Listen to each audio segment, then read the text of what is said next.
क्या होगा जब ज़ॉम्बी एपोकलिप्स से पूरी ही दुनिया तबाह हो चुकी होगी। अब ये वीडियो वर्ल्ड की सबसे बेस्ट ज़ॉम्बी सीरीज दी वॉकिंग डेड के पहले सीजन का दूसरा पार्ट है, तो इसका पहला पार्ट जरूर से देखें। लिंक नीचे डिस्क्रिप्शन और ऊपर आई बटन पर आपको मिल जाएगा। इसके अलावा इस सीरीज के बाकी सीजन्स भी इसी चैनल पर आने वाले हैं, तो उनके नोटिफिकेशन के लिए चैनल को अभी सब्सक्राइब कर लें। अब चलिए कहानी को आगे कंटिन्यू करते हैं। अब कैंप में शाम हो चुकी थी, जहाँ रिक अपने दोस्त शेन को थैंक्स बोलता है जो उसने उसकी पत्नी और बेटे को ज़ॉम्बी से बचाए रखा। हालांकि अभी उसे पता नहीं था कि शेन ने उसके पीछे से क्या क्या किया है। तो वहीं टीडो कहता है कि उसी की गलती से आज भागते हुए उसे मर्ल की हथकड़ियों की चाबी गिर गई, मगर उसके अनुसार ऊपर का गेट काफी ही मजबूत था, तो हो सकता है कि मर्ल अभी भी जिंदा हो। जहां बाकी सब सोच रहे थे कि वे मर्ल के बारे में उसके भाई डेरिल को कैसे बताएंगे, जिसका कि ये कैंप है और जो कि अभी खाने के लिए शिकार करने गया है। वहीं अब जब रात को रिक काफी टाइम बाद अपनी पत्नी के साथ था, तब लोरी रिक को सारी ही सच्चाई बताने का सोचती है, मगर वो ये सोचकर कि सच्चाई को जान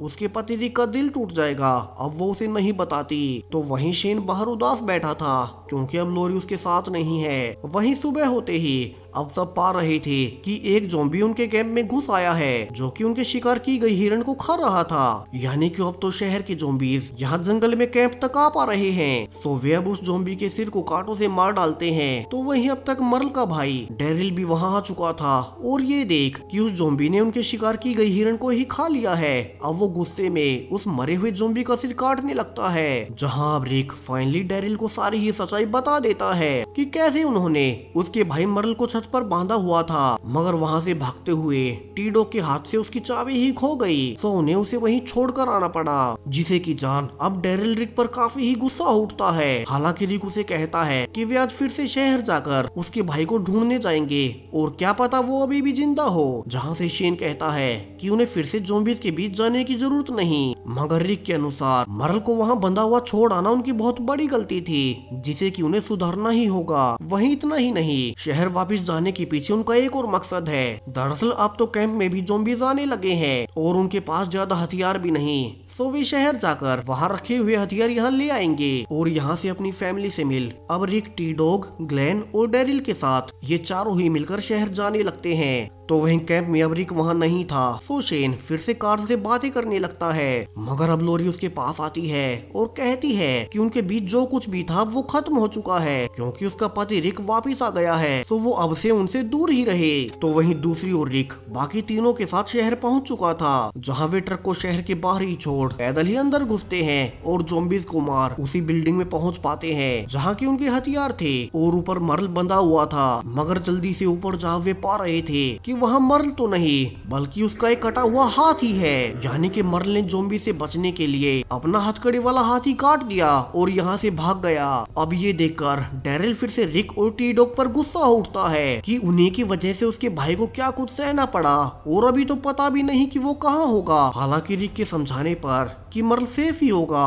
और उन्हें तो अभी आपस में लड़ना नहीं चाहिए, डेरिल आखिरकार मान ही जाता है और अपने भाई का कटा हुआ हाथ अपने पास रख लेता है। जहाँ से चारों अब बचे हुए हथियार लेकर वापस से शहर के बाहर आते हैं, मगर अब यहाँ भी उनका ट्रक गायब था, जहाँ ग्लेन को लगता है कि शायद से मर्ल ही उनके ट्रक को लेकर यहाँ से भाग गया होगा। तो जल्दी से सब पैदल ही आगे कैंप में जाने लगते हैं। तो वहीं कैंप में भी जब सभी लोग खाना खा रहे थे कि अब वहाँ ज़ॉम्बीज की एक भीड़ कैंप में घुस आती है और उन पर अटैक कर देती है, जहाँ ज़ॉम्बीज ने कई सारे लोगों को काट लिया था और गन तो सिर्फ शेन के पास ही थी। तो बाकी सब बैट से लड़ रहे थे और कुछ देर बाद रिक बाकी लोगों के साथ वहाँ पहुँच जाता है और हथियारों की बदौलत अब वे एक एक कर सारे ही ज़ॉम्बीज को मार डालते हैं। मगर अब तक कैंप के कई सारे लोगों को ज़ॉम्बीज ने काट डाला था, जिनमें कि वे सब मारे गए और जो काटने के बाद जिंदा भी बचे हुए थे, अब ग्रुप को ना चाहते हुए भी उनके सिर को काटना ही पड़ता है, जिससे कि एंड्रिया अब काफी ही दुखी थी क्योंकि उसकी फैमिली में सिर्फ उसकी बहन ही बची थी और वो भी अब इस अटैक में मारी ही गई। अब रिक कहता है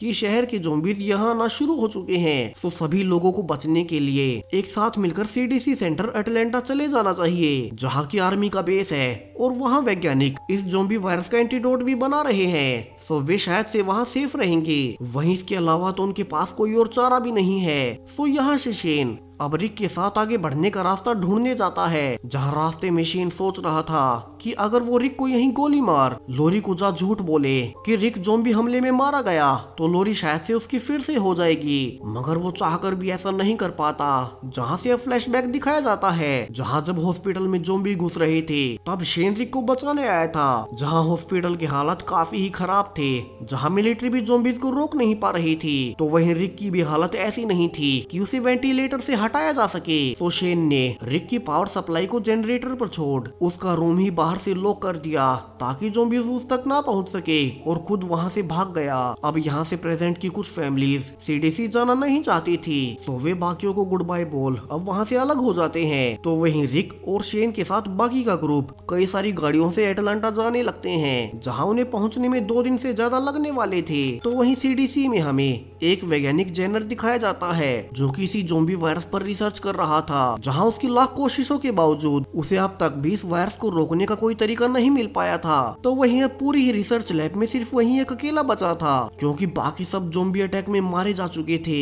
जिससे कि अब जेनर डिप्रेशन में भी रहने लगा है। वहीं सिर्फ वैज्ञानिक ही क्या, बाहर सारे मिलिट्री बंकर तक तबाह हो चुके थे, जहाँ की अब रिक का ग्रुप फाइनली सीडीसी सेंटर पहुंच ही जाता है, और वे यहाँ की बर्बादी को देख जान पाते हैं कि अब तो यहाँ कुछ भी नहीं बचा। तो वहीं जेनर भी पाता है कि कुछ सर्वाइवर्स अंदर फैसिलिटी में आना चाहते हैं, जहां जेनर उनके लिए दरवाजा तो खोल देता है, मगर कहता है कि वो उन्हें अंदर तभी आने देगा जब तक कि वो वेरीफाई ना कर ले कि वे सब ठीक हैं और ज़ॉम्बी वायरस से इन्फेक्टेड नहीं है। जहां से अब ब्लड रिपोर्ट के आने के बाद जेनर सभी को फैसिलिटी के अंदर लाता है और बताता है कि उनके पूरे ही बेस पर वो सिर्फ एक अकेला वैज्ञानिक बचा है और बाकी सारी डिटेल्स वो उन्हें बाद में बताएगा। और यहाँ से वो अब सभी को अच्छा खाना खिलाता है, जो कि सारे ही ग्रुप को काफी महीनों के बाद नसीब हो रहा था, जिसके बाद सभी अपने रूम में आराम से गर्म पानी में नहाते हैं, जहां पोस्ट एपोलिप्टिक वर्ल्ड में अच्छे से नहा पाना भी एक लग्जरी बन चुका था। तो सभी काफी खुश थे, सिर्फ एंड्रिया को छोड़कर,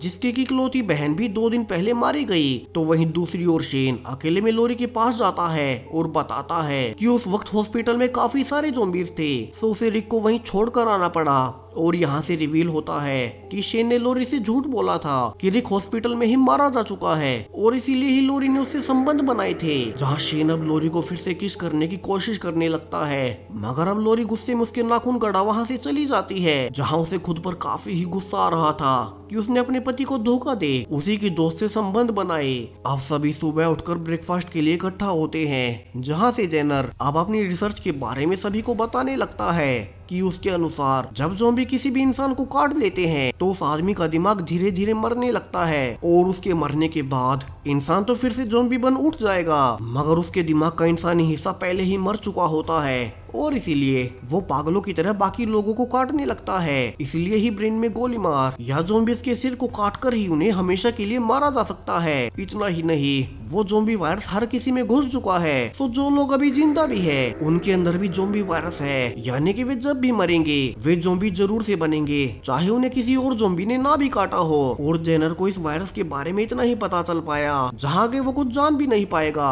क्योंकि अब तो उनकी बेस की सारी इलेक्ट्रिसिटी बंद पड़ने वाली है, क्योंकि उनकी मेंटेनेंस और फ्यूल के लिए तो कोई था ही नहीं। जहाँ से रिक अब जनरेटर रूम में जा पाता भी है कि वहाँ का सारा ही फ्यूल खत्म हो चुका है, वहाँ कुछ नहीं बचा। और यहाँ से जेनर अब सबसे बड़ा राज खोलता है, जहाँ रिक का ग्रुप जब यहाँ आया था तब जेनर खुद मरने ही जा रहा था, क्योंकि उसकी पत्नी और बाकी साथी पहले ही मारे जा चुके हैं। तो वहीं बेस का फ्यूल भी खत्म हो रहा था, और जेनर अब सभी को कहता है कि वो अकेला नहीं मरेगा, बल्कि वो उन पर रहम कर रहा है, और वो उन्हें अपने साथ सभी को यही मार डालेगा। एक आसान मौत, ना किसी ज़ॉम्बी के काटने का डर, ना कहीं खाना पानी ढूंढने का झंझट, वे सभी मिलकर यहाँ इसी बेस में एक धमाके में आसान मौत हासिल कर सकते हैं। और वो धमाका होने में अब सिर्फ 30 मिनट ही बचे थे, और ये कहकर अब जेनर बेस के सारे ही दरवाजे सील कर देता है ताकि ग्रुप में से कोई वहाँ से भाग ना पाए। अब ये सुनकर तो सभी हैरान रह जाते हैं, जहाँ वे दरवाजों को जबरदस्ती तोड़ने की कोशिश भी करते हैं, मगर वे काफी ही मजबूत थे, जिन्हें की तोड़ा नहीं जा सकता। जहाँ पीछे से जेनर कहे जा रहा था कि बाहर अब उनके लिए कुछ नहीं बचा और यहाँ तो उन्हें पता भी नहीं चलेगा कि वे कब मर जाएंगे। जिसे कि सुन अब शेन गन पॉइंट पर उसे दरवाजे खुलवाने लगता है वरना वो उसे गोली मार देगा। मगर जेनर को मरने का डर कहा और वो तो ऑलरेडी मरने ही जा रहा था। जहाँ से रिक अब शेन को शांत कर आराम से जेनर से बात करता है और समझाता है कि जेनर अकेला उनका भविष्य तय नहीं कर सकता। रिक की एक फैमिली है, उसका बेटा है और वो उसके भविष्य के लिए कुछ भी कर सकता है। बाहर की भयानक दुनिया से उन सब के लिए लड़ सकता है। सो प्लीज जेनर उन्हें यहाँ से जाने दे और उनका भविष्य अपने अनुसार तय ना करे। जिसे कि सुन अब जेनर को लगता है कि वो उनके साथ गलत कर रहा है मगर वो उन्हें बताता है कि एक बार एक्सप्लोजन प्रोसेस शुरू होने के बाद दरवाजे दोबारा नहीं खोले जा सकते मगर वे बेस के ऊपर वाला शीशा तोड़ यहाँ से निकल सकते हैं। मगर अब ग्रुप के 2 मेंबर्स एंड्रिया और जैकी यहाँ बेस में ही रुक आसान मौत पाना चाहते थे क्योंकि अब बाहर की दुनिया में उनका कोई नहीं बचा। तो वहीं बाकी सब जल्दी से ऊपर जा शीशे को तोड़ने लगते हैं जो कि काफी ही मजबूत था और वो कुल्हाड़ी और गोलियों से भी नहीं टूट रहा था। तो वहीं अब तक ब्लास्ट होने में सिर्फ 1 ही मिनट बचा था। तो आखिर में वे एक ग्रेनेड से शीशे को फाइनली उड़ा तोड़ ही देते हैं और वहाँ से भाग निकलते हैं। तो वहीं एक बूढ़ा आदमी अब एंड्रिया को भी समझाकर बाहर ले ही आता है और समय के खत्म होते ही अब बेस में एक बड़ा धमाका होता है जिसमें पूरा ही बेस उड़ चुका था। तो वहीं रिक और बाकी सब अब ज़ॉम्बी एपोकलिप्स के बीच छुपने के लिए आगे बढ़ने लगते हैं और इसी के साथ द वॉकिंग डेड का ये पहला सीजन यही खत्म हो जाता है जिसके आगे की कहानी और इसका दूसरा सीजन जल्द ही चैनल पर आने वाला है। तो उसकी नोटिफिकेशन के लिए अभी चैनल को सब्सक्राइब करें। साथ ही वीडियो कैसा लगा कमेंट्स में अपनी राय जरूर से दे जाएं। Thank you.